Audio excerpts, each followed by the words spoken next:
అంటే యాక్టింగ్ నేర్చుకున్నారా మీరు? ఎక్కడ ఏ ఇన్‌స్టిట్యూట్‌లోనూ నేర్చుకోలేదు. ఓకే. లైక్ మా డ్యాడీకి బాగా ఇంట్రెస్ట్. ఆయన ఇంత బంచ్ ఆఫ్ డీవీడీ ప్లేయర్ ఉండేది మాకు. సో సీడీస్ తీసుకొచ్చి ఎక్కువ శ్రీదేవి గారివి, సావిత్రి గారివి ఇవన్నీ మూవీస్ మార్నింగ్ నుంచి ఈ మూవీ బాగుంటుందమ్మా, ఈ మూవీ బాగుంటుందని నేను ఎక్కువ ఓల్డ్ మూవీసే చూసా. ఓల్డ్ మూవీస్లో కూడా మనం చాలా వరకు చూస్తే కళ్ళతోనే యాక్ట్ చేస్తూ ఉంటారు. సో అందులో ఇన్వాల్వ్ అయ్యేటప్పుడు కానీ ఇవి అన్నీ. సో అలా మూవీస్ చూస్తూ మిర్రర్ ప్రాక్టీస్ చేసుకుని, లేదు అని అంటే ఒక క్యారెక్టర్ చెప్పినప్పుడు అందులో మనం ఇన్వాల్వ్ అయ్యి నిజంగా మనం ఆ ప్లేస్లో ఉంటే ఎలా చేస్తామో అలా చేయడం తప్ప ఇంకా వేరే ప్రత్యేకంగా ఏ కోర్స్ చేయలేదు దానికి. ఓకే. సో మొత్తానికైతే మీరు ఏదో విధంగా నేర్చుకొని అంటే జస్ట్ చూసి నేర్చుకున్నారు. సో ఇప్పుడు నంబర్ 1 పొజిషన్లో ఉన్నారు.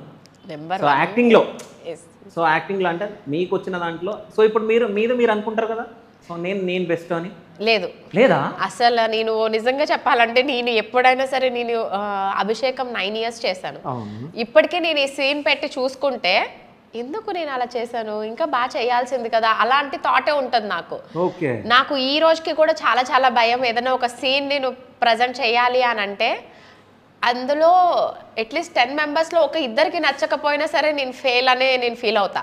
ఓకే. సో అందుకే నేను చాలా కాన్ఫిడెంట్ గా కావాలని అంటే మీరు ఇష్టం లేని వాళ్ళు బాలేదని చెప్తారు. అది పర్వాలేదు, వాళ్ళ ఇష్టం లేదు అని చెప్పినా అది ఇది. బట్ లక్కీలీ ఇప్పటివరకు అయితే ఎక్కడి నుంచి కూడా నాకు నెగిటివిటీ రాలేదు.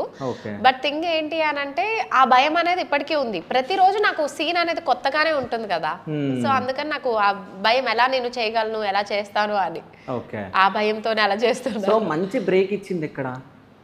మంచి బ్రేక్ అంటే ప్రతి సీరియల్ నాకు బ్రేక్ ఇచ్చింది అండి. ప్రతి సీరియల్ కానీ దాని తర్వాత నేను చేసిన మూవీస్ కానీ నాకు ఏది కూడా దీనివల్ల ఇది చేసి అరే అనవసరంగా ఇది చేశాను అని ఫీల్ అయింది నేను ఇప్పటివరకు ఎప్పుడు లేదు. సో బాగానే అనిపించింది నాకు అన్ని కూడా.